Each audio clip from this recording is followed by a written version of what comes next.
So I wanted to play you some audio now of me on the verge of a panic attack.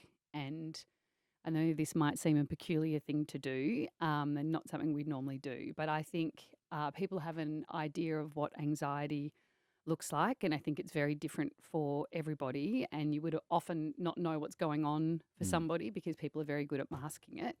And I thought, hey, it might help if I share some of the stuff that's happened to me for someone else to feel not so alone. So I've suffered from anxiety and panic attacks since I was about 20. I, And I think, Carrie, a lot of people listening uh, will be as shocked as I was when I first heard this about you because uh, nobody knows because you haven't really talked about it.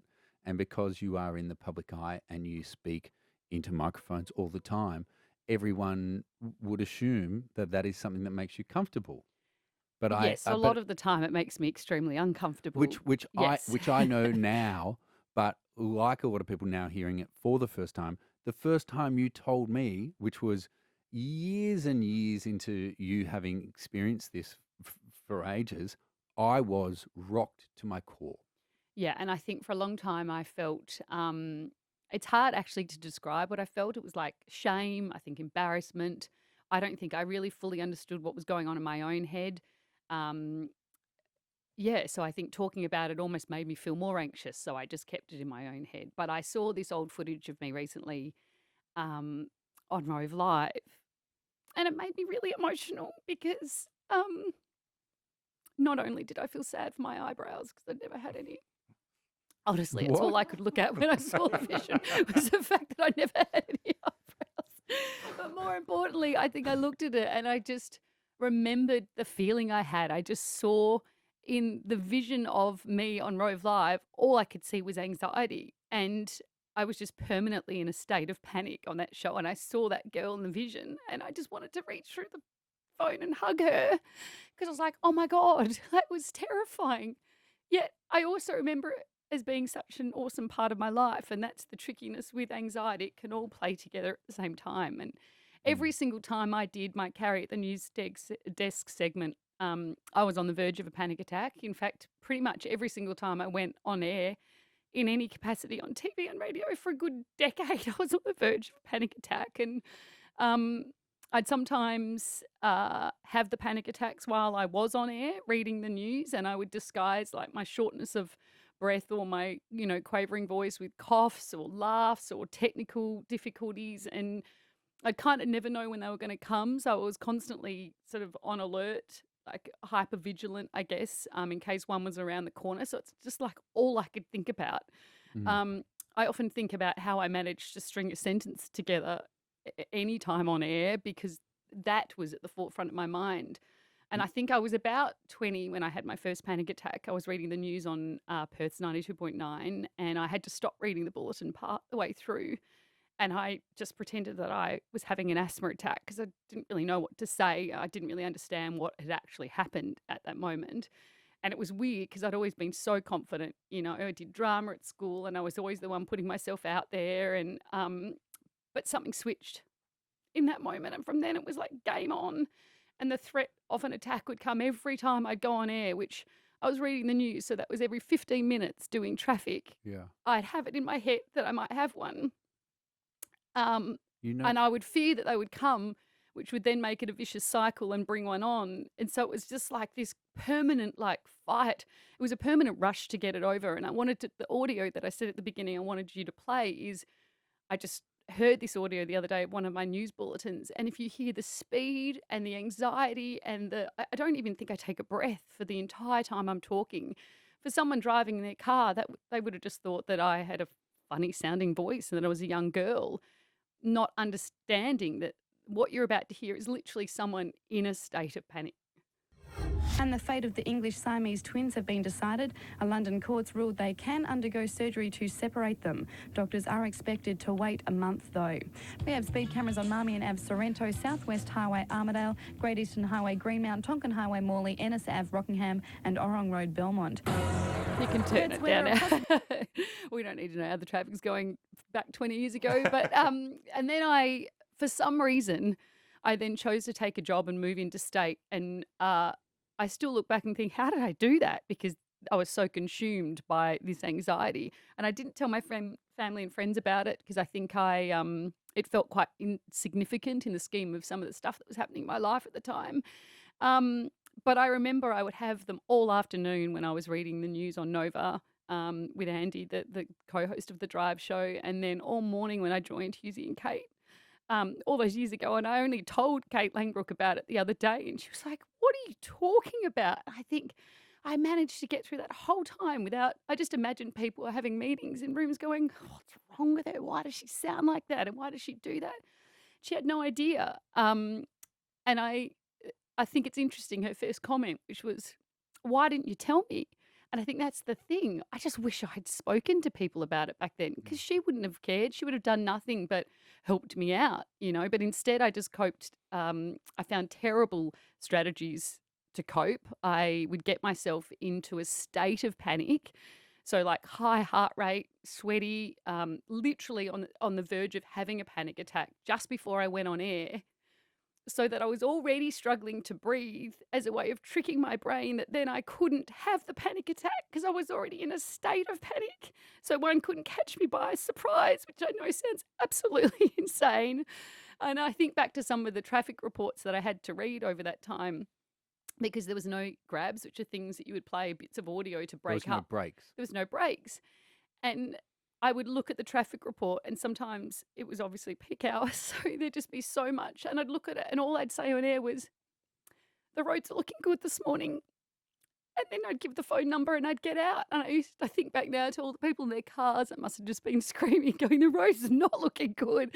There's a list of crashes a mile long, but I didn't know how else to get through these chunks of content without having a panic attack. And I think back to my time with Husey and Kate, and I would do things like, I would laugh in the middle of news bulletins at a funny story, hoping that they'd jump in and talk to me in the middle of the news so then I could have a break for a second to catch my breath. And weirdly, that's also how I developed a rapport with them and started having more conversations, which then helped me become more a part of their show. So I sometimes look back and think, weirdly, those coping mechanisms may have been a way of connecting, which I sort of didn't really realize at the time.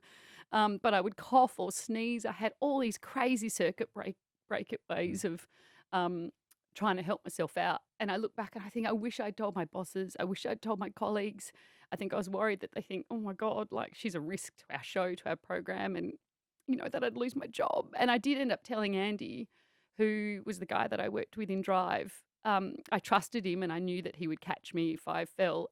And I think back and he caught me time and time and time. I just have to look at him in the eye and he knew one was coming in. He'd jump in and he'd talk to me. And it was so precious to have that safety net, and the need and desire to feel safe in any space that I broadcast in now is paramount for me. I'm not at my best unless I feel safe. And I think back to every time I stood backstage at Rove Live and I'd be laughing and I'd chat to Rove and Pete and all the guests, and they wouldn't have known that the entire time I was in those conversations, I was just thinking, "Don't have a panic attack, don't have a panic attack. You've just got to get through the 1 minute. Don't have a panic attack, don't have a panic attack." And I almost said no to the project because I was so scared of doing something new. There were so many jobs over the time that I've said no to. And I look back and I think, "Oh my God, where could that have taken me?" Incredible opportunities, because I was worried that something would set me off. And that I'd be, you know, humiliated forever. But then I also look back and I think, for some reason, sometimes I'd want to like lean into the challenge, and my brain would say, "No, don't let the anxiety win. Like, you can do this." And that's why I said yes to the project and ended up doing it for 14 years. You know, I look back, that's why I said yes to So You Think You Can Dance, because I desperately wanted to do it, even though I was filled with fear. And I saw, we played it on this show, a reel of me from So You Think You Can Dance the other day. And there were so many moments from that show I have no recollection of because I was so Wow. consumed with fear. Like, there's a moment where I'm talking to Ed Sheeran on stage, interviewing him on stage, and I quite genuinely don't remember him even being there. I don't remember him being on the show. Because I just couldn't take on anything other than the state that I was in. And obviously, fortunately, I've rectified that. I've got to know Ed over the years, and I do remember him very well now and the moments I've had with him. But I look back and I think of all the moments of joy that the anxiety has robbed me of. Um, and I guess sometimes it makes me angry and annoyed, but also perhaps that's where some of my grit and determination comes from. Um, and yeah, I think there's times when the panic attacks go away. There's times when they go away for weeks and months and years, and I think they're gone. And then they'd come back, and sometimes they weren't just connected to work. When I was pregnant with my daughter Evie, I was so scared after almost dying when I had my son Ollie that my anxiety was through the roof, and I had to find new ways to cope again. And that was when I started getting professional help, which changed my life. Which frustratingly isn't available to everybody and should be, Mm. because it was literally life changing for me. I started talking more to people, to my co hosts about it. Having that sort of security blanket, I think, helped ease some of that anxiety. I would, if I had to do a speech or a presentation or something, I just start by saying to everybody in the crowd, hey, I get panic attacks and I might have one during this speech. Some of you might have one too, so don't worry. And then weirdly, my brain relaxed after that because I thought, what's the worst thing? If you have one, you've told them you might have one. And so the more I started talking about it, I think the more it calmed that internal dialogue for me. Mm. So, yeah, I think I just wanted to talk about it because I look back now and I think I wish I'd told people sooner, because every single person I've spoken to, I never once felt judged, and I needed them. And I thought I could do it on my own. And I did do it on my own for a lot of it, but it would have been so much better if I hadn't done it on my own. And I think I feel proud of myself for getting through it. And they're not gone. I still fear them. I had one the other day, and now my anxiety manifests in lots of different ways as well. I think it presents differently for everybody, and it shows up in different ways. And sometimes it paralyzes me, and there's things I want to speak out about or say, and I become frozen. My voice becomes small. So it's lots of different ways that it affects me. But I think for a long time it defined me. And now I try to think of it differently. I try to think of it like a bit like a visitor who's come to stay, and occasionally overstays its welcome, but is fleeting as opposed to who I am. Carrie, I think of a few things. I think you're the best broadcaster in the country. And the fact that you did that while having panic attacks constantly is a testament to just how incredible you are.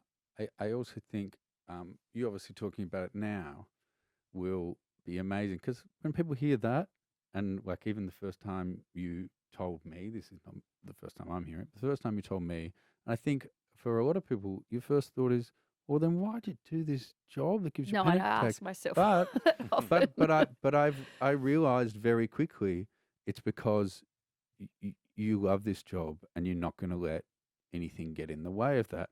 But I mean, God fear anxiety. If anxiety is coming for you and it thinks it's going to hold you back, good luck, anxiety, because you're just literally a ball of fire that will do whatever you put your mind to. But I think the great thing about you talking about it now is there is kids, young people out there who will do not even necessarily the job you want to do. It's applicable to many fields, and they will think to themselves that this anxiety is crippling. And And it can be. sure, Absolutely sure, can be it at can times. be, but it doesn't need to No, I stop think you. I think seeing that vision of myself, the younger version of myself, is what made me want to talk about it, because I've thought about it lots, and I was like, oh, who cares? No one cares. And then I saw that, and I thought maybe there's just one person listening that will feel less alone. And I think it just reminds you that behind everybody's smile, there's other shit going on, Of often course, for them. And yeah, you're of not course. alone. And if anxiety has, taken up the spare bedroom in your life at the moment, I hope it doesn't stay for long if you are listening.